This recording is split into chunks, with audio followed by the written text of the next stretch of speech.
It's 3.5 years since I was here last, because I left January 2020, and it's in many ways the same, and also more. And I don't even know how to describe them, what more means, but there just feels like there's a robustness. And I don't know if that's what the US felt like after COVID, like if there's just a lot of people out. Maybe it's just because it's spring and summer. So one of the things I didn't notice before, but I've noticed in every city here since this trip, is that the flowers. And so maybe that's because it's spring and the beginning of summer. But she has this commitment, to clean air, clean water, and the flora and fauna. He has a whole campaign, and it's called Flowing Waters and Lush Mountains or something like that. But in every city, there along the main streets, there's flowers. But I want to say like more flowers than I've ever seen in my entire life. And I'm a flower person. So like in Beijing, it's cut down every street. It's just crazy amounts of roses, just thousands and thousands of roses. In Dali, it was bougainvillea. It was chrysanthemums in another city. So here it's, forgot what they're called, but it's just this abundance of flowers. And, before I really recognized the greenery, like there's parks everywhere and they're well kept and they're full of people. I mean, I think that's the other thing is this just how many people hang out in the park has always been something I've witnessed, but the dancing, the bird cages, the playing games, the kids, the just, what life in a big city, but you've got this like life that happens in the park that I find fascinating. So it started out in Shanghai, and I got to listen to some reports from the team that had just been here, which was, and Tings will talk about it when we put that recording on, with the Dongsheng and the Tricontinental put on a conference of Global South media to talk to each other about how do we share better, how do we understand each other better. And so there were reporters and academics and political people all together about, how do we tell stories, not propaganda? How do we share information? And so there were still a couple of the people here. And so I got to hear a little bit of stories of what it was like to come. And, it's funny because you have your own experience, but you're not sure like what ideas you have that create the experience for you. But every single person I talked to was just like, wow, we're so lied to, just the amount of lies that they arrived and they're just nothing connected, all the lies they'd heard and then what they were experiencing. So then I didn't feel like it was just about me. But I also brought my son who had the same experience, and he was already, he already has loved China, he loves Asia. And but just to watch everyone have this experience of like, oh my God, I've just been so lied to. And one of the first people also that I talked to had just come back from Xinjiang, and he talked about the effects of the cotton boycott, I guess, from the West. And his first thing was he, was more beautiful than Switzerland, but also that the way the cotton is grown, there's no people. There's no such thing as slave labor there, that it's all done by cotton machinery. And he said he watched it happen. It's like fast, fast, fast. And that all the cotton is picked and combed and everything by machine. There's not people involved except the people running the machine. So that was the first thing. Then we went to Sanya, and there, it again was just robust with people, and in a way I hadn't seen it, and people on the beaches, and Uyghurs were dancing, and just the thoughtfulness and the curiousness of the people that could speak English with me. And Sanya is an island, and it's one of the zones that's committed for biodiversity. And so there you see a lot of, not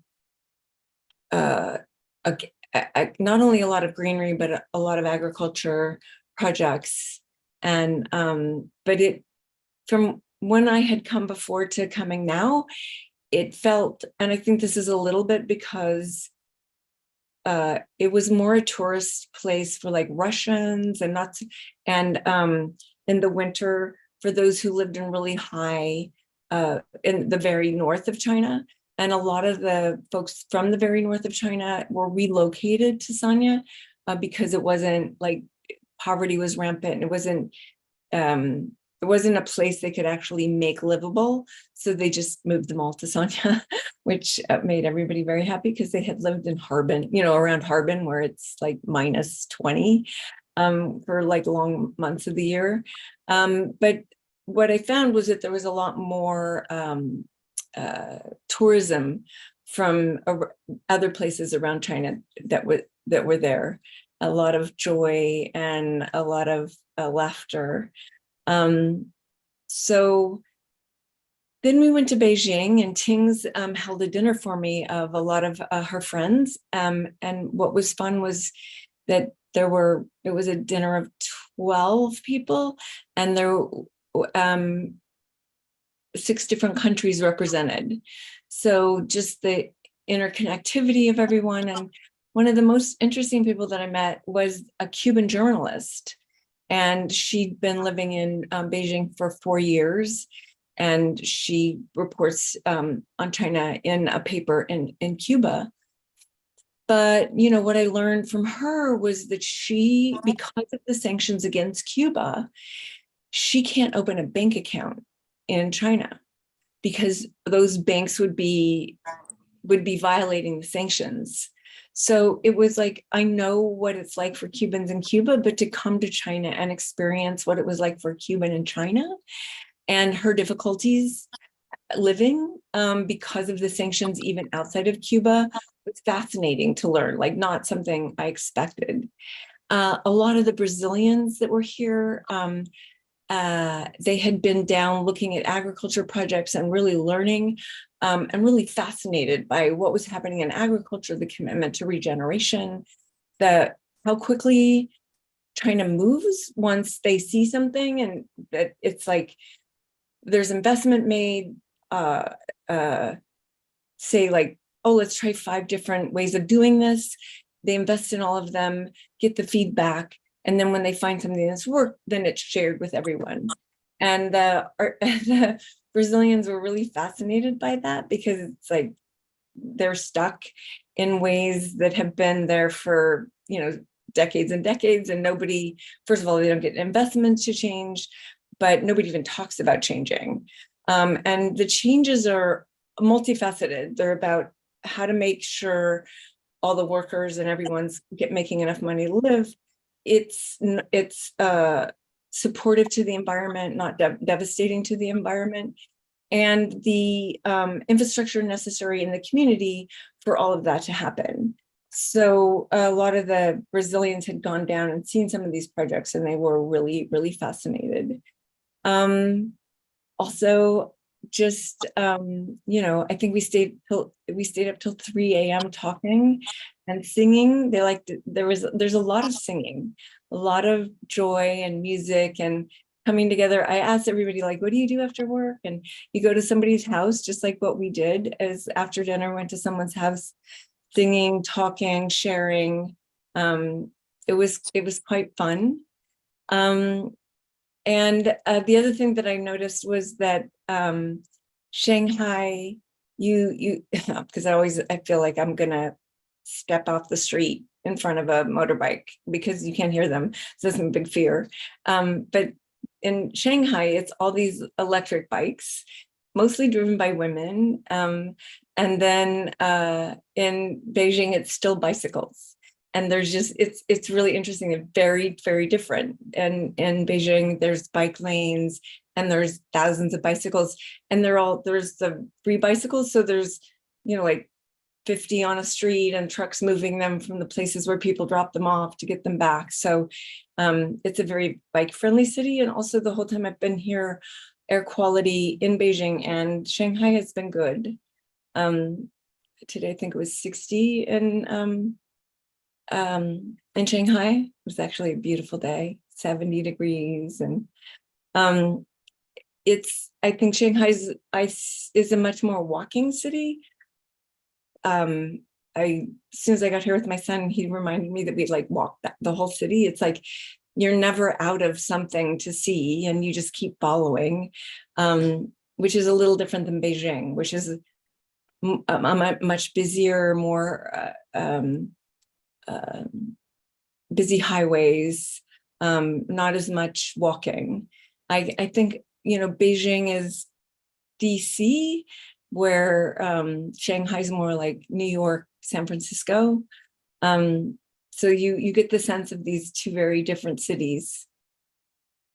And then after Beijing, we went to Dali. Dali is up by the border of Burma. And I got to see two old cities, 1,200 years old. They were capitals of what was I guess not a country, but capitals of the landmass that is Vietnam, Laos, and Burma 1,200 years ago.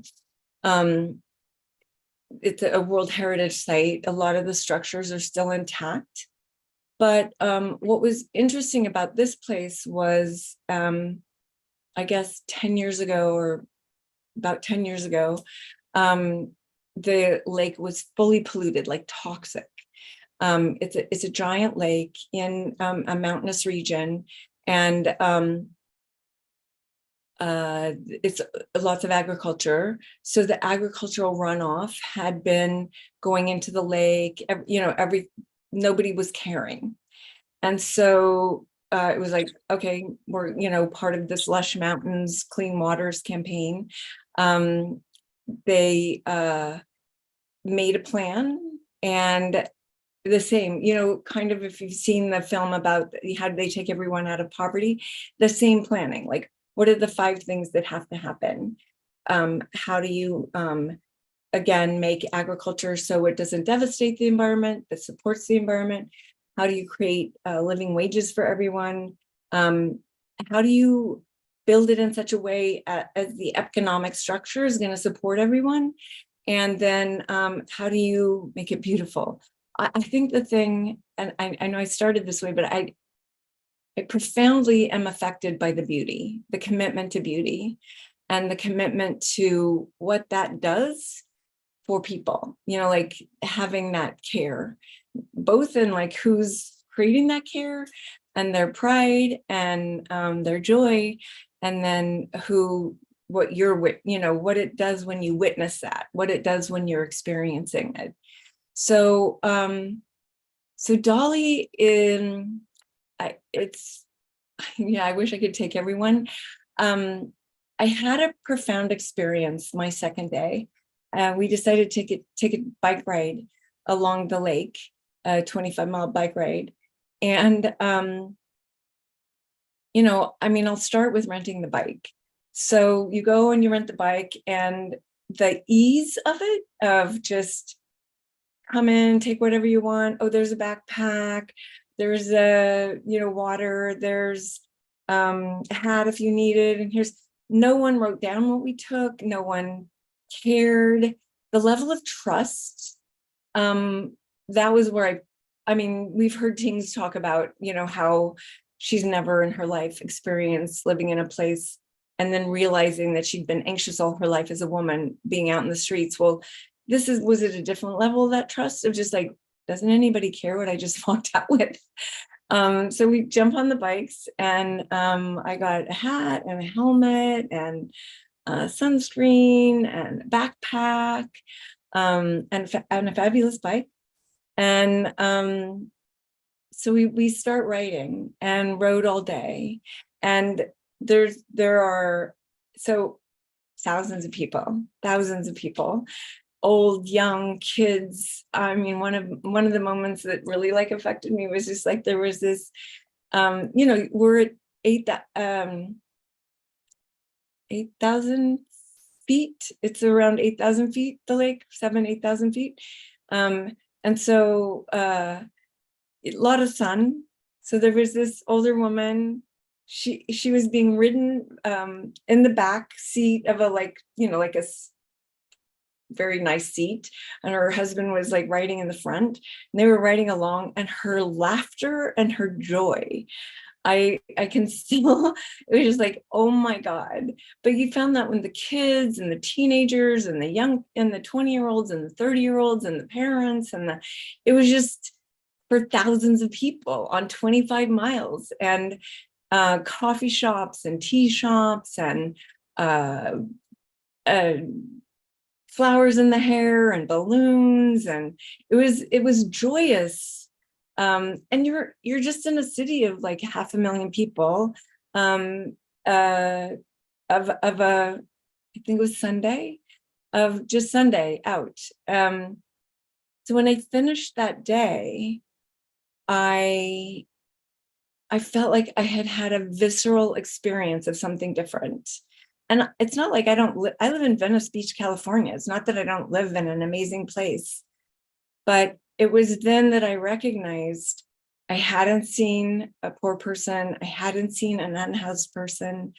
I was asking around because also Dali is, a majority of the Chinese minorities, and the Bai people are there, and they have a commitment. One of the things was the commitment to the cultures of the minorities that lived there.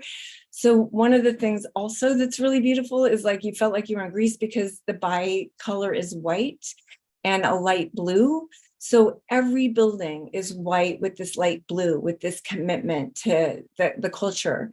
And people are in costumes and color, just like crazy amounts of color.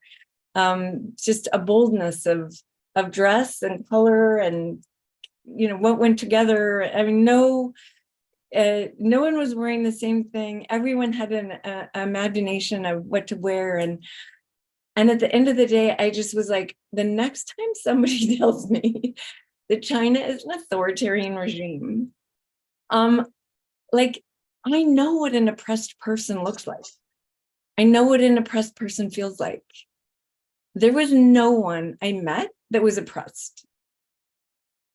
I've also been to like 110 countries in my life, and I've been to places like this in every country where there was no begging. There was no one anxious that I would buy something. I would say pretty much everyone in every place was pretty laid back, and they didn't really care if you came in or didn't come in.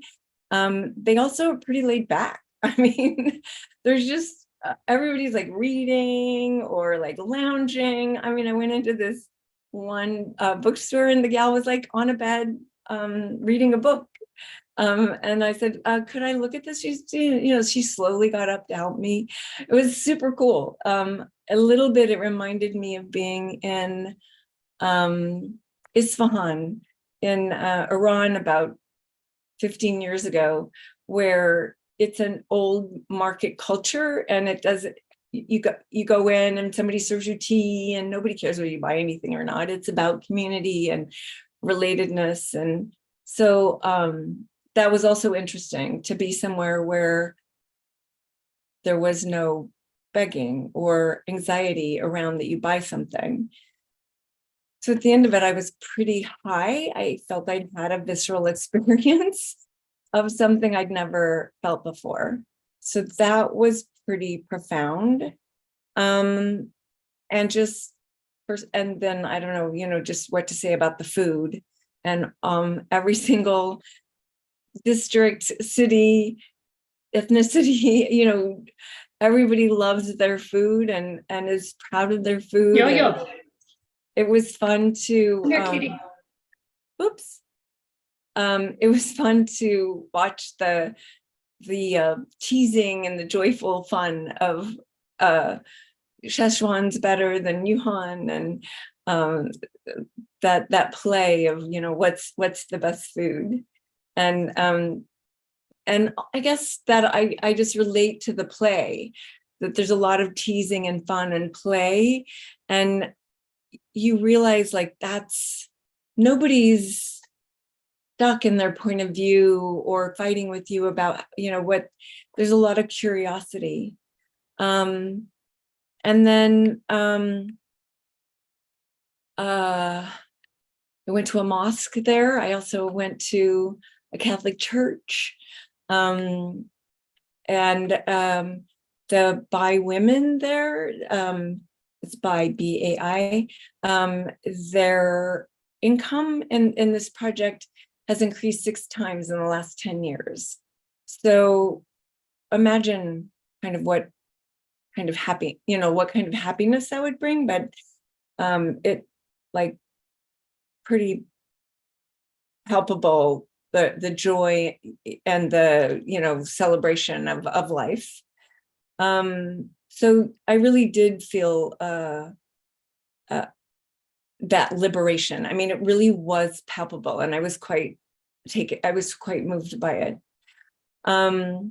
So then I came back to Shanghai today, and I've been trying to get some of the folks I've been meeting to open up to me. And so I went back to some of the people I was talking to, and there's this one French guy. And so I sat down with him again today, and I said, well, what do you think about Taiwan? And he said, well, my wife is Chinese, and she just, like every other Chinese, knows Taiwan's part of China, and they don't get the problem. And I said, but what, the United States says that China's going to bomb Taiwan. And he said, you're insane. China's never going to bomb Taiwan. Taiwan is China. Why would they, like, if this government bombed Taiwan, the people of China would be really upset. So I said, well, do you not read the news? I mean, what's the news you get here? Like, you don't read that here? And he said, no. So I said, oh, that's good. So it's not causing a lot of anxiety. He said, well, I know you're from the United States, so I'm sorry I have to say, I worry about saying this to you. And I hadn't kind of said where I was on anything. I was just asking him questions. And he said, I'm worried about the United States, not China. So that was the first time I got that on the trip. So later I met a Russian who had moved here, and they said the same thing too. Does the United States not understand? Like, this is 1.5 billion people, and they love their government. I mean, everybody loves their government. So it's like she said, it's not like you don't have a complaint about something, but in the end, you love your government. Like, it's not, the complaint doesn't mean you don't love your government. It's like we all have something to complain about. She said, like being locked down with COVID, it's like we could complain, but it didn't make us not love our government.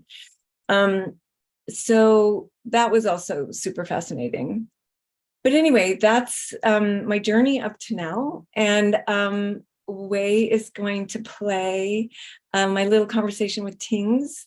So you can have a little bit of also her experience putting on this conference and what she learned. Thanks, Wei.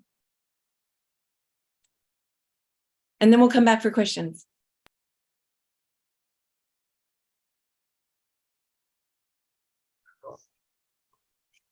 Hi, Tings. Thanks for joining me this late afternoon. It was great to see you in Beijing. And I wanted to start by asking, you were living in Shanghai for quite a while, even through the COVID lockdown, and then you moved to Beijing. As I've been traveling around, just like in the United States, every city in China has a different personality. I call Beijing, DC, and Shanghai kind of the cross between New York City and San Francisco, except there's no unhoused people in any of these streets. What's the difference for you moving from Shanghai to Beijing? First of all, thanks, Jodie, and it's nice to talk to you and via you to the CODEPINK team and share some thoughts. Yeah, I spent about almost 2 years, maybe a year and a half in Shanghai, right when COVID started. So my experience is a bit, really post-COVID era, including the lockdown, as you said. But there's a constant competition for a very long time between Beijing and Shanghai. And then I moved to Beijing about a year ago. I have to admit, I am on the Beijing camp in terms of cities that I enjoy living in. I'm someone who actually quite enjoys history, both sort of the red history of modern China, the history of communism in China, but also, the ancient history. So Beijing being an ancient capital for, hundreds of years, you just turn around a corner and you can see, a bell tower from 800 years ago, or a lake that was built 800 years ago. And then you can see, oh, here was the May 4th movement where the students had an uprising against, imperialist forces. And then here's the establishment of the People's Republic of China. So for me, as a kind of history nerd and getting to live in it, I love Beijing for that. Shanghai, of course, is a much younger city and has its own linkages with the West as being like a port city and also part of China that was colonized. So it has, let's say, some westernized feel, like the East meets West, if you'll call it, vibe. Has streets for wandering much more than Beijing does, that's for sure. So there's kinds of benefits of both. Both are beautiful cities. Cool, thank you. And always just thank you for being a friend to CODEPINK and giving us insights into what China's like. I think that's one of the things I'm getting from this trip is I just want to bring everyone with me because of watching our friends have their experience of China. I have mine, but it's fun to watch those reflections from other people. Mm-hmm. And in your role with Dongsheng News and the Tricontinental, you just finished hosting dozens of visitors from around the world. And I'm curious what you learned from them and as you got their reflections from sometimes some of them just being in China for the first time. Yeah, I mean, it was a pretty exciting moment because, of course, China's zero COVID policy, which meant there were very strict border controls of inflows of people, was really hard to receive visitors these last few years. So most people who came around came for a conference that we helped organize, which was at the ECNU, the East China Normal University in Shanghai, where we had maybe up to 200 journalists, popular communicators, people who work in communications, academics from China, but also from many countries around the world, from about 15 countries, mostly from the Global South, to talk about Global South communications today. So we use that opportunity to bring a lot of our friends and comrades, including, BJ, the executive director of Tricontinental. We had friends from Breakthrough News in the US, or People's Dispatch, or also, from Venezuela, all across Latin America, from Africa. So it was a really amazing time. It was really interesting to also see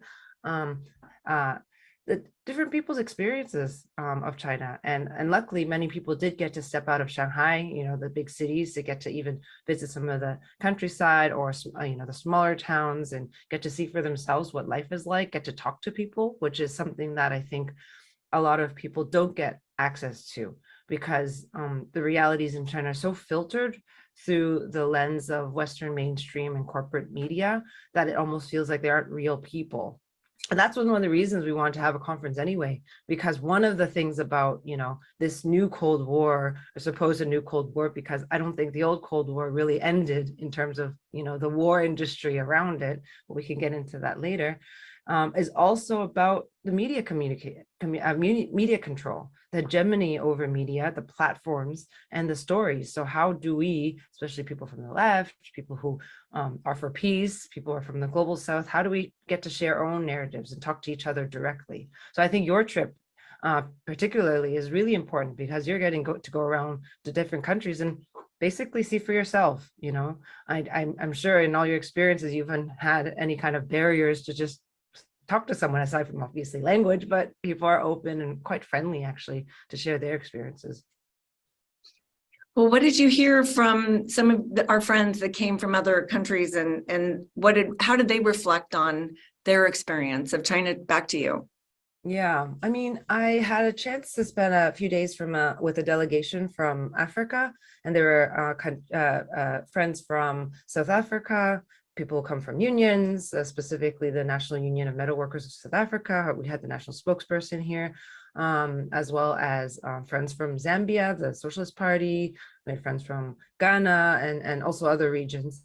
So a few of us actually went on a short trip down to Jiangxi, which is the home of the first Soviet in China. So as in like the workers and peasants self-governed territory, which was, in the millions of people run by the Communist Party before the revolution. So we got to go see a lot of the original sites and where the congresses were held, but also get to talk to people and see how that process has really continued in the countryside. How is the question of rural poverty being dealt with? How is the question of getting investments and people into the countryside, so that young people don't have to leave and migrate to the cities to work, that there are opportunities for education, for employment, for children to go to school, for healthcare, etc. So we walked around and had that experience, and I think a lot of our friends had their minds blown, especially Pagamilia, a friend from NUMSA, the spokesperson I mentioned. She was nonstop taking videos, basically like a live streaming for her young daughter, who's I think 7 years old now, because she kept saying, imagine if, in South Africa, after we finally got independence in 1994, we had actually invested in sort of infrastructure that actually supports the people. We really addressed the question of land reform and land distribution. We really put an emphasis on preserving our own history, our left history and revolutionary traditions. So it was really interesting to see what she wanted to tell to her daughter and preserve. And I think it was amazing. She probably spent 12 hours a day doing educational videos for her daughter, explaining every single step of the Chinese revolutionary process, because she thinks it's important to share that. Yeah, I saw her, and she was just, the hope, and what I got out of her was just the amount of hope it gave her. Like, oh my God, this is possible. So yeah. And it's possible, and it's important. Like, I think that's the hope you were saying, is that there's a kind of dignity in the idea that, oh, our history is worth preserving, that this is worth investing in, and it's actually not just rhetorical. Yeah, what shoulders do we stand on, and valuing? Mm-hmm. Yes. And what about your friends from Brazil? Because you've lived in Brazil with them. What was their experience? Yeah, I think, let's see. I think for a lot of people, and talking sometimes, and to some women specifically in Brazil, but other countries, one of the first things that people immediately say is just how safe it feels. Yeah, as like as women in many countries, not even just in Brazil, but many places in the world, almost everywhere, walking in the streets itself is something that is dangerous and is exhausting. It's full of anxiety and fear, and because it's real. I'm not saying that there isn't, we've kind of resolved the problem of patriarchy or violence, of course not, but that is something that's very palpable when people first come here and kind of feel that. You can't really explain it. You can't just say, oh, the society is pretty safe, or that people relatively trust their government and they don't worry about, or even like looking at crime rates. So it's been consistently following in terms of, violent crimes or, light crimes. It doesn't really impact until you feel it. So that's one of the things I remember hearing about. I think some people who have been able to come before in a previous moment in China. Sorry, my printer is just randomly making sounds. I'm just going to turn it off. It was very creepy. It's just starting to print something and it did not send anything to print. Anyhow, sorry about that. People who have had a chance to come to China before, maybe, usually either 10 or 20 years ago, are really impressed with how fast things change, especially when we're talking about comparing with Latin America, Asia, and other African countries, in living memory, China was as poor, if not poorer, than vast majority of global South countries, or what we used to call third world countries. And now when you look at it, I mean, you make the comparison with, like a New York or a DC. I mean, we probably should be comparing more with, in that sense, about where we came from, like a Sao Paulo, or, but the thing is, it's pretty impressive thinking a third world country was able to develop to sort of that first world, especially in the major cities, within, a living memory. So I think some people expressed they even 10 years ago, they saw huge improvements. And I also heard another comment, I think someone who had come around like 12 years ago, and one of the things was noticing the pollution and how much the air pollution was visibly decreased. And also just air quality in general, there's been a lot of control on also smoking. So you walk around, you don't nearly see, 10 years ago, maybe not 10, but maybe 12, 15 years ago, smoking was everywhere. Like in every elevator and every train and every public space. And now that, plus the big efforts around, clearing up the air from industry and more clean energy and et cetera, has really also been palpable for even visitors who haven't been here for a few years. And so what do you feel, how did China respond to bringing all these people and having this conference? Was there anything in the news in China? Did that get covered at all? Yeah, I think there was quite a lot of interest in it because, this was, an academic conference, but we were able to bring many people who are not just academics, but also practitioners in the area of media and journalism and popular media. So that's quite unusual. I think what these kinds of events that might happen in a more official manner in terms of like between, state medias or state to state. So this was quite an exciting exchange.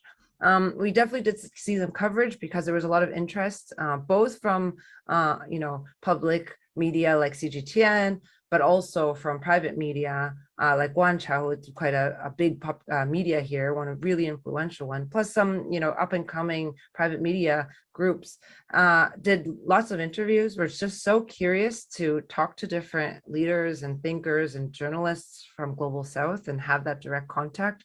And for example, we had one comrade from the socialist movement of Ghana, Akende, who, was asked about the recent trip of Kamala Harris, of course, the VP, down in Zambia for the Summit for Democracy, and what her thoughts as a Zambian and as also, a political activist in Zambia.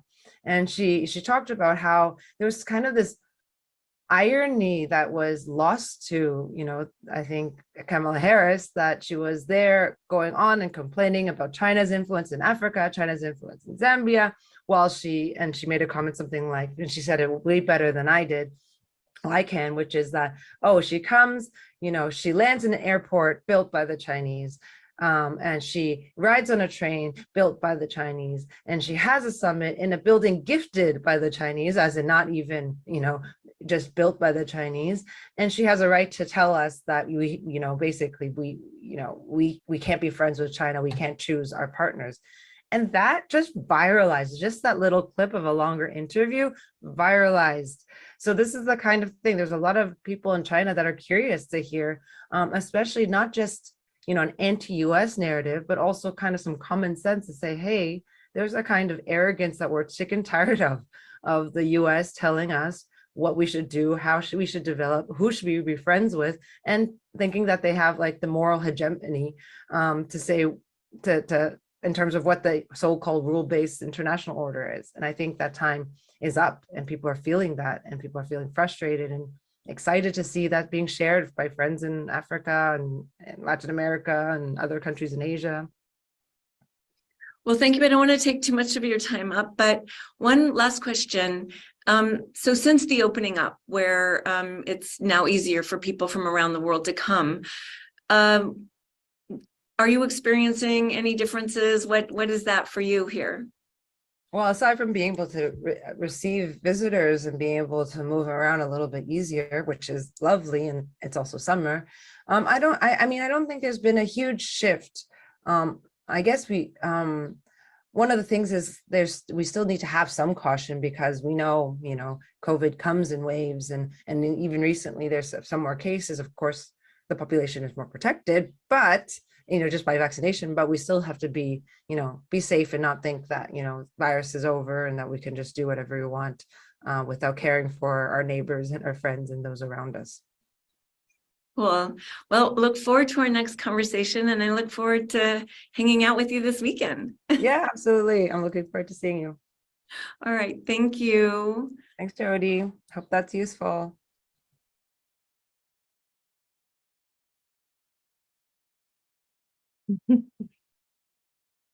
Sorry she couldn't stay up, but that also gives you another point of view than just mine.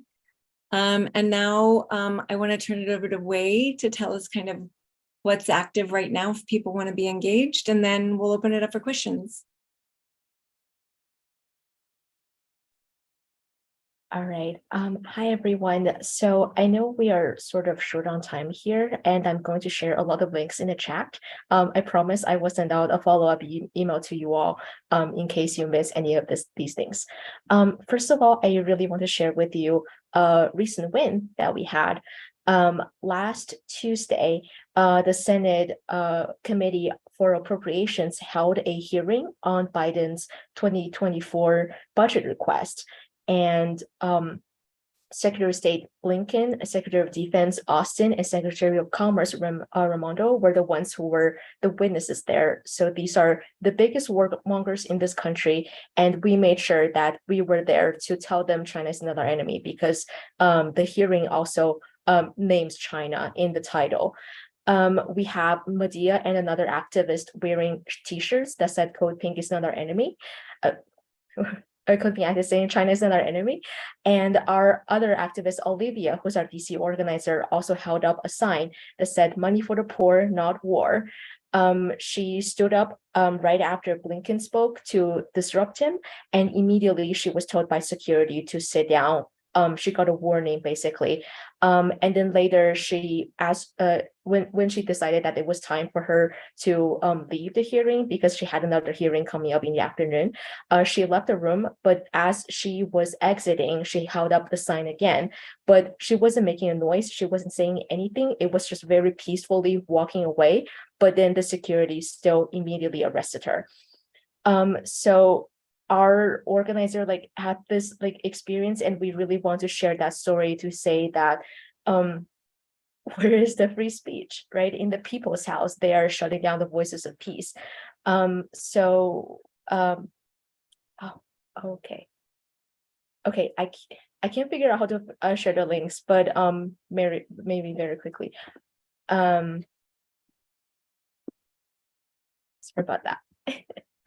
At the same time, some of the ways that you could get involved with our campaign, we have a petition to Congress to tell Congress to stop warmongering China with Taiwan. As Jodie mentioned before, China sees Taiwan as part of itself, and it's just ridiculous for warmongers to say that China wants to bomb Taiwan. So we address some of these lies that the warmongers have in this petition that we put up. So you click on the link, you can read through the petition because it's also very educational.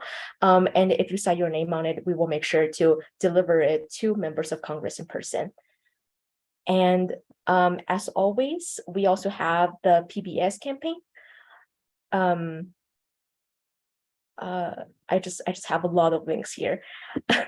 As always, we also have the PBS campaign, as Jodie mentioned again before, that China has this poverty alleviation program that lifted 800 million people out of poverty. And there was an American filmmaker who made a film about it, but then it was censored by PBS. So you can host a screening of the film in your community so we can start a conversation.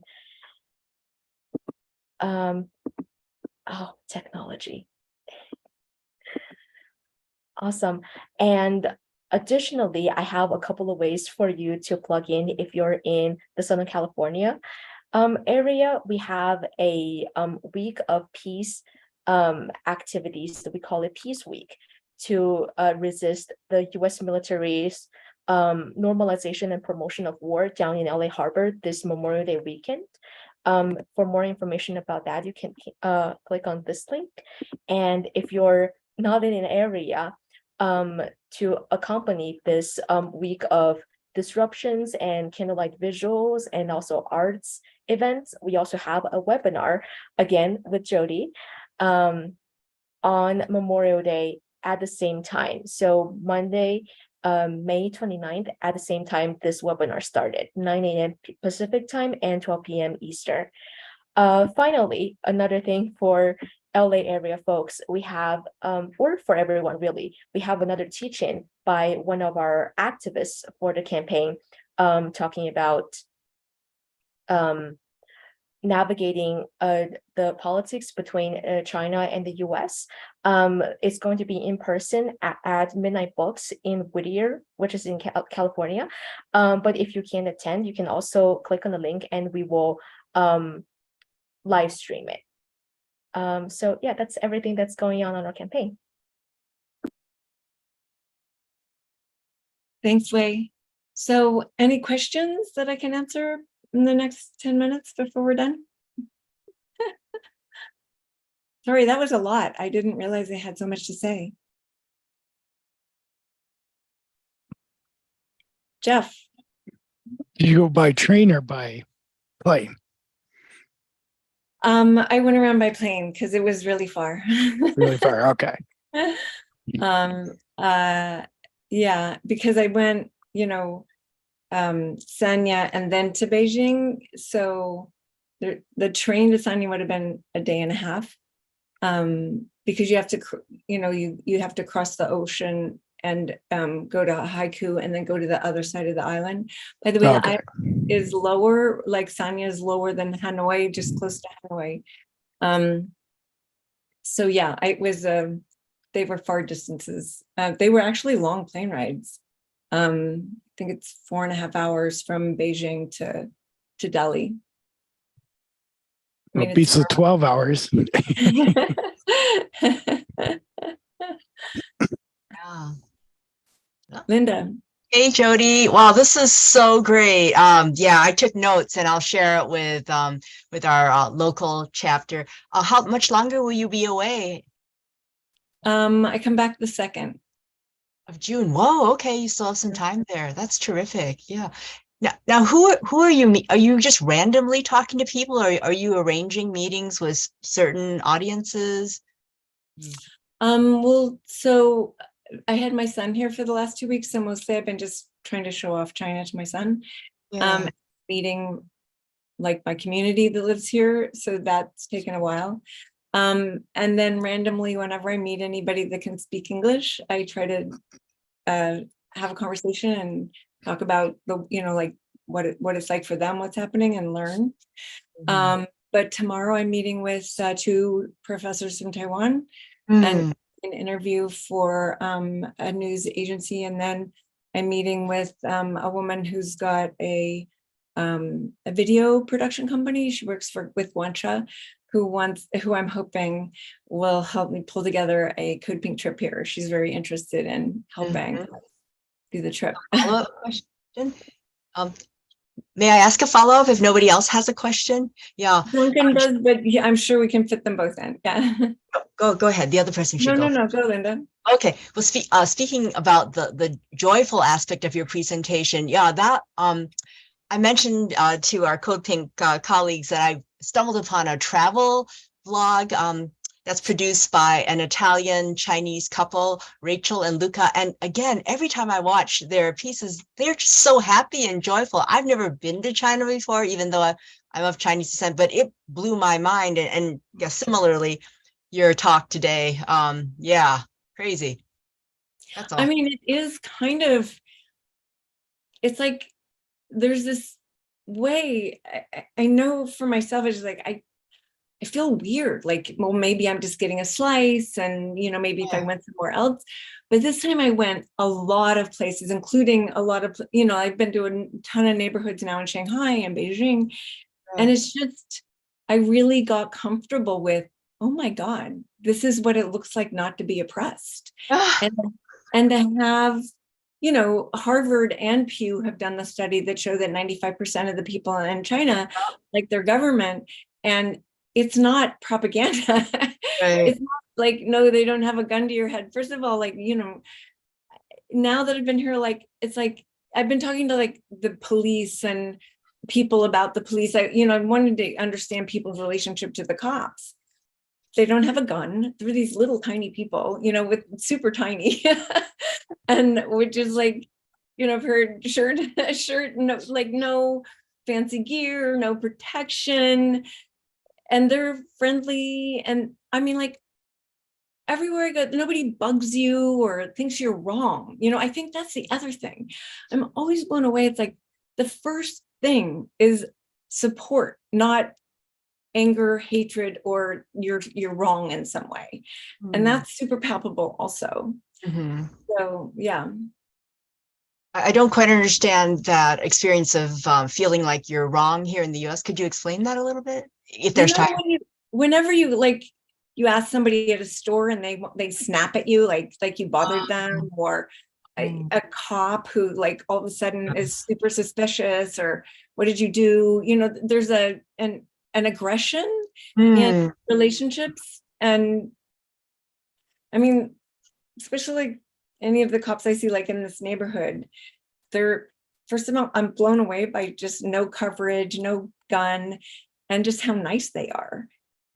Because we go through a bunch of places where they're, I live in the French Quarter, and it's right below us is where Mao had his first meeting with the 13 original members of the party. So lots of people go there. And so it's cordoned off.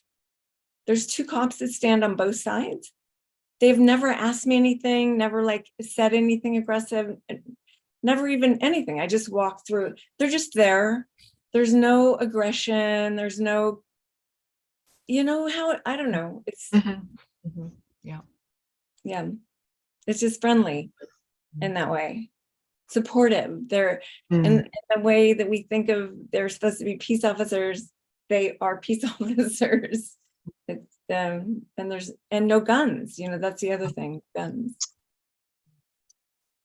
Yep. Duncan. Thank you. That was really uplifting. My question is, somebody said to me the other day that he thinks China's made a lot of progress economically, but this person was concerned about what he thought was the repression of LGBTQ people in China, which he said he thought is getting worse. This is not a person who's ever been to China. So I said, well, as far as I knew, that the traditional culture is patriarchal, but my impression is that China's modernizing, things are getting better, for gay people. But I'm just wondering I'm here with my son who's gay. So he's finding it quite comfortable. He's come back with lots of stories of the gay men that he's finding to hang out with. I always am impressed at how fast he can find people in any city we go to. Matter of fact, he told us the story at dinner about this one guy, that he's from the United States, he's gay, and somebody took him to the cops and said he'd been raped by him. And the cops said it was kind of obvious that the guy was lying, but they were super supportive of this guy that Yashu just met, and said, you know, we can tell the guy's lying. His story doesn't match and stuff like that. And he said, anyway, there's no law in China about rape of male on male. So there's not even a law that they could take him in on. So that was kind of fascinating to learn. And the guy also said that he had pot and they weren't upset about that either. And by the way, in Dali, they grow pot and there's whole like hills of it and everything. So even what you hear about drugs is, I think, exaggerated also. But my son's now at a 4-story drag club that's down the block. You know, so I don't know. Thanks. It's, yeah. I mean, look, when I first came, you know, when I came here like 3 years ago, and I used to take pictures of the wedding pictures, like having wedding pictures is a big deal, and it happens in certain places. Certainly Dali's one of them, but where we live in Sanya, right below that is where they do it. And I was sending back pictures, and lots of them were lesbian couples dressed up, and people didn't believe me. And I was just like, you know, it's a photograph. I just took the picture. So yeah. Wow. Lots of stories. I mean, that's the thing that everybody here, you know, that came from Africa and Brazil and Argentina. I mean, Tings was saying it, but when I talked to them, pretty much like everyone was just blown away by how lied to they are. I mean, they just really felt lied to, and also left with so much hope about what was possible. You know, just the hope was profound that actually this could happen. And one of the things I'm learning here is, you know, we're stuck in a Western economic model of consumption, but they really, their model is investment, savings, and building infrastructure. So it's a very different model than we have in the US. That the savings rate here is huge, and it's, you know, and they do changes slowly. You know, like they do changes fast, but they don't do them all at the same time. So they do one, let it work, let people see the experience of it, because there's always going to be upset when you create change, right? So like in Dali, I talked to, you know, when I was talking to people, it was like, I said, well, is anybody upset about all of, like, who's upset? Like, this is a lot of change in a very short period of time. And they said, yeah, like about 100,000 rich farmers. So it's like, you know, it's 500,000 people, and the people that are upset are the rich farmers, but not the people that are really happy. So, Linda. Oh yeah, I'm reading a crash course right now. I'm doing a crash course right now on China, and they talked about the special economic zones and how these brilliant people in power in government, they're very careful with what they do. They do it step by step, just like you say. Yeah, so that was good to have that reinforced. Jodie, you mentioned a couple of times in this webinar how your friends in the global South, where you've heard from people that they were so surprised that their experience of China is so different from what they here in their homeland. Are these people in the global South you're talking about as well? Are they also being lied to? And I mean, we know we're being lied to because we're in the belly of the beast, but are they being lied to as well? Sure, because they're getting Western media. I mean, because the lies are really coming from the Western media. It's not like they have media here that's reporting back on China I mean, the whole idea of the conference was that both that in the global South, China's not something they talk about. They're very deeply connected to the US, and especially in Latin America, and also China. It's not, I mean, Latin America isn't something China's had an engagement with. Lots of engagement with Africa. Matter of fact, there's a love of Africa in China that I didn't know. And actually I have to get on another call. Next week, I can go into that a lot more. I learned a lot. I can do Africa next week, and maybe Mika can be with me, or I'll do a little interview with Mika before, like I did with Tings, if she doesn't want to stay up till midnight. Thanks for joining, everybody. See you next week. Bye. Wait, this was great.